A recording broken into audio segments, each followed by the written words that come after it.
Olá, então aqui a gente está iniciando mais uma aula e o assunto de hoje é propriedades coligativas. É um nome tão complicado que a gente fica sem saber o que são essas propriedades coligativas.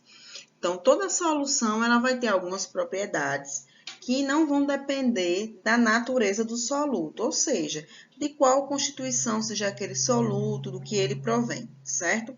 Então, as propriedades coligativas das soluções são aquelas que não dependem da natureza do soluto, né, que é o do sólido, ou daquele constituinte que vai estar no solvente, que é a maior parte da solução, isto é, da sua estrutura. Então, não vai depender da sua estrutura, mas sim da concentração das partículas que estão lá dentro.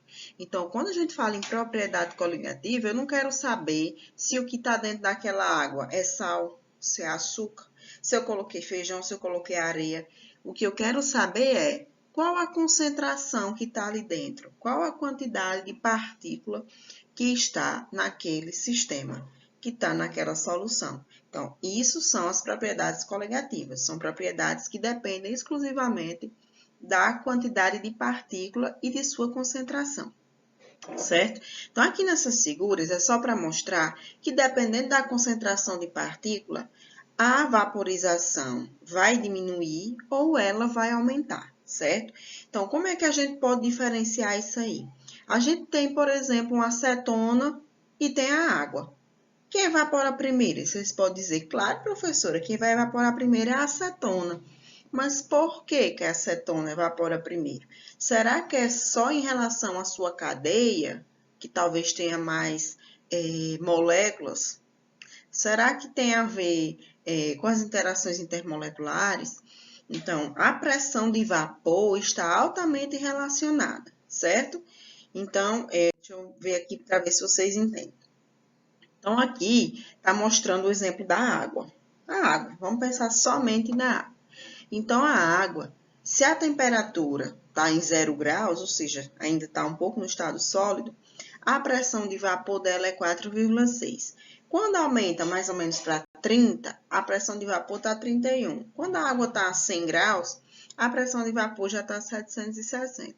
Em resumo, o que isso quer dizer? Quanto maior a temperatura, maior vai ser a pressão de vapor. Então, aqui eu tenho a água. Pode ser que se eu deixar esse copo d'água o dia todinho, no final do dia já vai estar um volume menor, porque um pouquinho de água vai evaporar. A gente bota uma roupa para secar, né? Bota para estender. Eu não preciso aquecer para a roupa secar. Se eu deixar ali no vento, pode ser que aquela roupa ela vai evaporar naturalmente. Porém, se eu aumentar a temperatura do local, a roupa vai secar mais rápido. Então, mais vapores de água vão sair mais rápido da roupa. Então, eu estou fazendo esse paralelo para vocês entenderem esse sentido. Quanto maior a temperatura, maior vai ser a pressão de vapor. Então, mais vapor vai sair daquela roupa ou daquele copo com água. Ou então, por exemplo, você bota uma água para ferver. Se eu aumentar mais a temperatura, mais vapor de água vai sair. Então, maior vai ser a pressão de vapor. Por isso que quando a gente tem a acetona, assim que a gente abre, já sai o cheiro forte da acetona, porque a pressão de vapor na acetona é maior do que na água. A água, assim que a gente abre, a gente não sente o cheiro forte. Mas vamos comparar, por exemplo, o álcool com a acetona. Quando a gente abre o álcool, também sai um cheiro forte do álcool. Sendo que na acetona o cheiro sai mais rápido. Então, quanto maior a pressão de vapor, mais vapor vai sair, né, daquela substância e, consequentemente, mais rápido vai evaporar. Ou seja, mais volátil. Então, a acetona, ela é mais volátil do que o álcool e o álcool é mais volátil, evapora mais rápido do que a água. Então, a pressão de vapor, se estiver na mesma temperatura, todos, vamos supor que todos estão a 50 graus. A pressão de vapor da acetona é maior do que a do álcool, que, consequentemente, a do álcool vai ser maior do que a da água. Então, nesse gráfico, a gente vê, ó, pressão versus temperatura. Então, se eu pegar uma pressão aqui de 600 graus, eita, acabou voltando. Mas assim, ele não está voltando no slide, mas se eu pegar uma temperatura de 600 graus, a gente vai ver que a pressão de 600 milímetros de mercúrio, a temperatura já vai estar mais alta. Se eu subir para 700 a pressão, a temperatura ainda é maior. Então, a pressão está diretamente proporcional à temperatura. E aqui tem esse gráfico. Eu tirei de um jornal, umidade relativa do ar. Isso aí a gente vê direto. Então, quando a gente fala em umidade relativa do ar, também está relacionada à propriedade coligativa. Porque às vezes a gente não percebe que aqueles vapores de água estão no ambiente. Mas tem dia que está mais úmido e tem dia que está menos úmido. Tem dia que a gente sai de casa, dá uma escova, a gente que é mulher, está tão úmido que mesmo sem chover, quando a gente passa a mão no cabelo, está cheio de fricks. Como se a umidade estivesse pegando no cabelo e estragando toda a escovinha que a gente fez. Outro lugar que a gente vê a umidade do ar, os carros. Então, hoje de manhã eu fui cedo correr na ilha. Quando eu passei, tinha vários carros com os vidros todos molhados e não tinha chovido. Mas aquilo é a umidade do ar que estava muito alta. Então, a gente também pode observar esse nível de umidade em relação à pressão de vapor. Tem dia que a pressão de vapor de água está mais alta. Por isso que a umidade relativa do ar também aumenta. Certo? Então, aqui está só alguns valores de umidade relativa, só para vocês verem por que o pessoal publica esses valores. Porque tem dia que vai estar mais úmido, tem dia que vai estar menos úmido, e a pressão de vapor está relacionada. Aqui, só mais um exemplo para vocês entenderem. Então, nesse gráfico de cima, também está relacionando pressão de vapor com a temperatura. Então, tá vendo aqui onde está esse pontinho? Tem éter, álcool e água.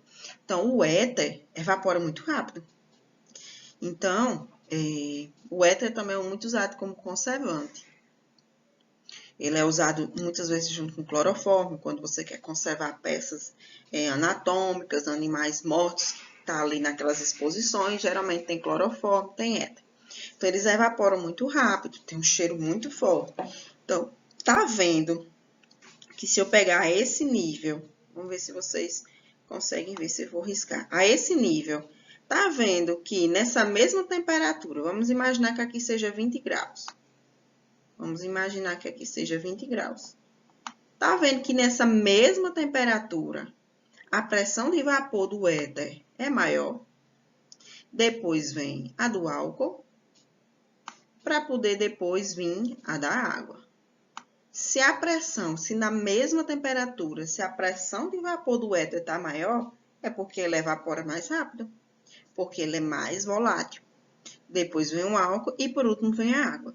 Então, aqui está exemplo, aqui embaixo, nesses frasquinhos, a figura A e a figura B. Então, está mostrando que nessa figura A, embora tenha muito líquido, os vapores, tem poucos vapores ali, né?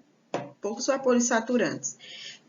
Na figura B, embora tenha pouco líquido, a gente está vendo que tem muito vapor. Então, geralmente, quando a gente bota o álcool dentro de um frasco, mesmo que bote pouco, mas fica com muito vapor ali dentro, por isso que solta aquele cheiro tão forte de álcool, certo? E já na água, não tem tanta pressão de vapor se eu não tiver aquecido a água, certo? Então, quanto maior a pressão de vapor, maior a temperatura. Na mesma temperatura, quem tiver a pressão de vapor maior é porque evapora mais rápido, ou seja, mais volátil. Aqui mostrando só um exemplo de evaporação para ebulição. Ambos está ocorrendo a vaporização do líquido. Porém, por evaporação, que é isso? Quando evapora, é porque naturalmente, na temperatura ambiente, começa a evaporar aquele líquido. Como eu falei, a roupa que está estendida, um copo de água que eu deixo vários dias ali parado, naturalmente vai evaporar. Quando eu digo que está em ebulição, é porque eu precisei aquecer. Então, as partículas elas já vão estar super agitadas, uma pressão muito maior, e aí eu chamo de ebulição. Lembrando, os dois são vaporizações. Porém, um é natural, a temperatura ambiente, que é evaporação, e o outro é ebulição, que eu tenho que aquecer. Então, se eu estou aumentando a temperatura, então na ebulição vai ter uma maior pressão de vapor. Aqui também mostrando que existe a pressão daquele sistema e também tem a exerção da pressão atmosférica naquele sistema. Então, mesmo que eu aqueça um líquido, né? E ele vai ter que evaporar, mas no meio ambiente, naturalmente, existe a pressão atmosférica, que também está relacionada e correlacionando com aquele sistema. Aqui tem essa panela de pressão, mostrando que a partir do momento que eu fecho a tampa, aquela pressão dentro dela vai aumentar, porque não tem tanto espaço para aquele líquido, né, que está entrando em ebulição evaporar. Então, por isso que a pressão de vapor é muito maior na panela de pressão. E aqui esse gráfico do lado é só para exemplificar também, né? Aqui a pressão expressa em milímetros de mercúrio, mostrando que se a pressão está a 760, a temperatura está a 100 graus. A partir do momento que eu consiga aumentar mais ainda a temperatura, a pressão ali dentro vai aumentar ainda mais. Aqui mostrando mais outro exemplo, como o éter, o álcool e a água. Então, já estamos praticamente revisando. Então, maior pressão. Se a pressão é maior, o líquido é mais volátil. Então, numa temperatura menor, ele já evapora. Então, aqui, como a gente deu exemplo desses três componentes, então, se o éter, aqui a 34,5, vou pegar como exemplo, se ele já está numa pressão muito alta, é porque ele evapora muito mais rápido. Eu não preciso nem aumentar a temperatura, eu não preciso nem aquecer, que ele já está evaporando super rápido. A água, para evaporar tão rápido quanto o álcool e o éter, eu teria que aquecer bem muito. Então, aqui uma dica. Maior a pressão de vapor, significa dizer que o composto é mais volátil e ele tem uma menor temperatura de ebulição. E dentro dessas propriedades coligativas, existem 4 principais, que são as 4 que geralmente caem nas provas e caem no Enem, que são nomes difíceis, mas não são difíceis de aprender. Tonoscopia ou tonometria, ebulioscopia, ou ebuliometria, então o nome ebulioscopia, eu já sei que lembra ebulição. Crioscopia, eu me lembro de algo crioscópico, já me lembro de algo que congela, eu lembro do G. E osmose, muita gente fala em osmose, já vê aluno dizer assim, eu aprendi por osmose, então a gente vai aprender por que recebe esses nomes. Então, a tonoscopia, ou tonometria, é o abaixamento da pressão de vapor. Como é que ocorre esse abaixamento da pressão de vapor? Então, por exemplo, eu tenho uma água que eu vou botar para ferver, ou um café mesmo, que eu vou botar para ferver. A partir do momento que a gente adiciona açúcar, vamos supor que aquela água já está fervendo, mas quando eu coloco açúcar, aí ela para um pouquinho de ferver para poder começar a ferver de novo. Ou seja, quando eu adiciono um soluto, ele vai interferir na pressão de vapor. Aí vai diminuir a pressão de vapor e vai demorar mais ainda a ferver de novo, certo? Então, aqui está dando o exemplo, ó. Aqui é água com açúcar. A água, ela ferve a 100 graus. Porém, se eu colocar açúcar na água, ela vai demorar a ferver. Então, vai passar um pouquinho dos 100 graus. Então, a partir do momento que a gente adiciona um soluto não volátil naquele líquido, a pressão de vapor vai diminuir. Então, se a pressão de vapor diminui, o que é que eu vou fazer para ajudar essa pressão a aumentar de novo? Vou aumentar a temperatura, certo? Aqui embaixo eu coloquei uma explicação em relação às forças intermoleculares. Depois vocês podem dar uma lidinha, mas as forças intermoleculares, elas vão ser interferidas a partir do momento que entra aquele soluto no líquido. Então, vai dificultar com que as moléculas, com que aquele sistema ele passe para o estado de vapor. Por isso que a temperatura tem que ser aumentada. A ebulioscopia, ebulição, já sei que vou ter que aumentar a temperatura. Então, ebulição é elevação, a ebulioscopia é a elevação da temperatura da ebulição. Está relacionado completamente com o anterior, com tonoscopia. Então, aqui também o mesmo exemplo eu posso utilizar, que é o café. Lá, a tonoscopia, eu justifiquei que o que aconteceu interfere na pressão de vapor, mas interfere tanto na pressão de vapor, que é a tonoscopia, quanto interfere a ebulição, que é a ebulioscopia. A mesma coisa vai interferir nos dois, certo? Então, quando está fazendo o café, vamos supor que já está fervendo, quando eu coloco o açúcar, como eu falei anteriormente, a gente vê que ele dá uma paradinha de ferver para depois começar a ferver de novo. Então, vai demorar a voltar ao ponto de ebulição. Então, com isso, a partir do momento que eu adicionei o soluto, ou seja, eu mudei a concentração, lembra quando eu falei propriedades coligativas?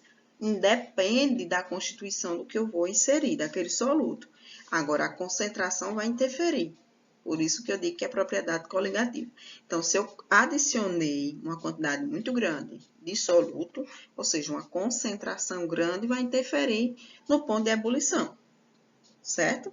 Então, se eu estou colocando um açúcar a mais naquele líquido, um sal a mais, vai interferir no ponto de ebulição. E a gente viu que também interfere em quê? Na pressão de vapor. A crioscopia, diminuição da temperatura de congelamento. Vamos imaginar que a água ela congela a 0 graus.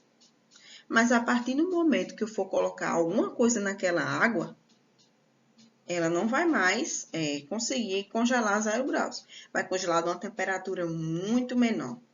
Ah, por isso que a cerveja demora mais a congelar do que a água. A cachaça praticamente não congela. Se for uma quantidade de álcool muito alta, ela já não congela, porque eu estou colocando um soluto, embora o álcool não seja um soluto líquido ou sólido, é um soluto líquido, mas eu estou adicionando soluto na água. Então, aumentando a concentração daquilo na água, pode ser de álcool, do que for, a gente viu que vai interferir nas propriedades coligativas. E nesse caso, vai interferir no ponto de congelamento, certo? Então, quanto maior a concentração de soluto que eu acrescento naquela água, mais difícil vai ser dela congelar. Então, se eu colocar, por exemplo, num gelo, sal, o gelo vai demorar a congelar, ou seja, ele vai querer derreter. Por isso que nas festas o pessoal fala assim, menina, minha cerveja tá quente, vamos procurar aqui um salzinho. Por que que o pessoal bota o sal?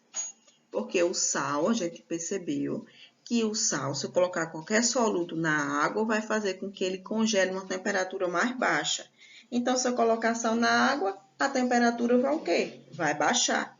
Então, vai diminuir a temperatura de congelamento. Onde é que o pessoal usa isso também?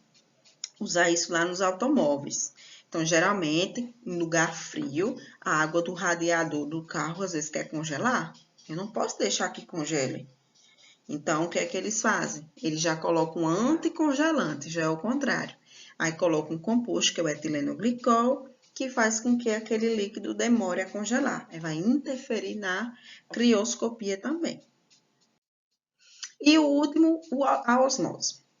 A osmose, o que é essa osmose? Na osmose vai interferir esse fluxo numa membrana semipermeável. Então, essa membrana pode ser a nossa pele, pode ser a casca de um alimento. Então, geralmente, a solução vai passar do meio menos concentrado para o meio mais concentrado, certo? Então, geralmente, vai ter alguma membrana. Nesse caso aqui, é uma membrana que a gente diz que é semipermeável. Poderia ser a nossa pele, que é semipermeável. Aqui, no caso, a pelezinho desse alface, é uma membrana semipermeável. Então, por isso que o pessoal diz assim, eu aprendi por osmose, porque você está com pouco conhecimento. Aí, de repente, você diz que o conhecimento que estava naquele livro perto de você, a gente diz como uma piada, né? Uma amiga minha dizia assim, eu durmo com o livro do lado do travesseiro para eu absorver por osmose, ou seja, para a informação passar, né, do meio menos concentrado para o meio mais concentrado.